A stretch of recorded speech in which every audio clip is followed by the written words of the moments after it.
So when we think about hitting a drop shot, one of those keys, it's very similar to when we're dinking, is that our contact point needs to be out in front of us. Once again, my opponent is not going to hit me the return I want. So I have to figure out, where do I like to make contact with this ball to hit a good third shot drop? And that means I'm gonna have to move my feet to get myself in position to hit the drop that I wanna hit. So we're gonna be putting you through a couple of drills to help you practice this concept. When you're hitting your drop shot, you can hit them to either corner of the kitchen. If you need to go middle, you can, but your goal is right around the kitchen line is where you'd like that ball to bounce.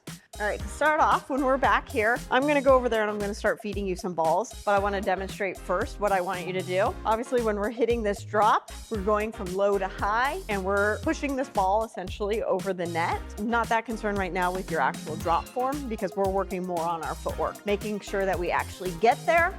Pause when we're hitting the ball. So that's a big thing that I've personally been working on, is that quick burst movement and then calming down when I actually make contact. Because what we see a lot of times is, we're hustling to a ball and then we're like frantic when we're actually making contact. So it's something that I've been working on myself, get to that ball and then breathe and make contact nice and calm. So on this first one, when I hit you the ball, I'm actually gonna have you try to attempt to almost catch the ball on your paddle.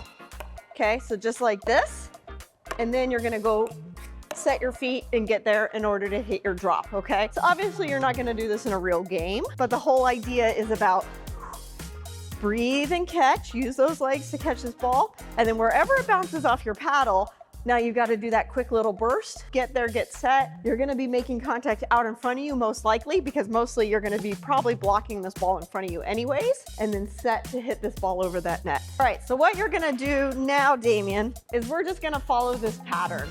So I'm gonna go ahead and have you start at the orange dot, and then I'll hit a ball there, you hit a drop, slide to the middle, hit a drop, slide to the far end, hit a drop, go ahead and scoot to the middle of the court and hit a drop, and then we're just gonna keep this pattern going, okay? So making sure you take that nice step towards that ball, and then set your feet when you actually make contact.